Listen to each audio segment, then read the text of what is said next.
मी राजेश चव्हारे आठवडी बाजार राहणारवरून माझी महावितरण कंपनीला अशी विनंती आहे की रात्री 2 वाजतापासून लाईन गेलेली आहे. आमच्या इथे लहान लहान लेकरं आहे. कालची 2 तारखेपासून 2 वाजतापासून आता किती वाजले? आता वाजले 7 7:30.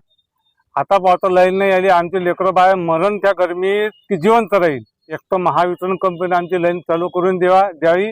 एक तर नगरपालिकेने काही दखल घ्यावी.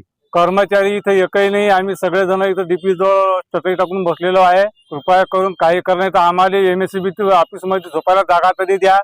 कूलरचं भाडं आम्ही देतो भलेही. दादा रात्री 2 वाजेपासून लाईनने आली आहे आमच्या आठवडी बाजारा मोहल्ल्यात. तर आम्ही काय करा? आता त्यांनी 3 वाजताचा टाइम दिला होता, आम्ही तो पण स्वीकारला. 3चाही टाइम चालला गेला. आता 14 घंटे होऊन गेले. आता आम्ही तर चटई टाकून बसलो आहे. जेव्हापर्यंत लाईन नाही येत तेव्हापर्यंत आम्ही असेच इथं राहणार. कर्मचारी 10 वेळा येत आहे इथं, डीपी सुधरवत आहे आणि म्हणताय डीपी फुटली. काय करा आम्ही? कारण 10 वेळा हेच सांगत आहे 10 मिनिटात सुरू करते, 10 मिनिटात सुरू करते. आता आम्ही 10 मिनिटं केव्हापर्यंत ऐकणार यांचे? आता 10 मिनिटात सुरू करा, नाही तर आम्ही इथेच बसले राहणार. आणि बिल घ्यायला तुम्ही बरोबर येता.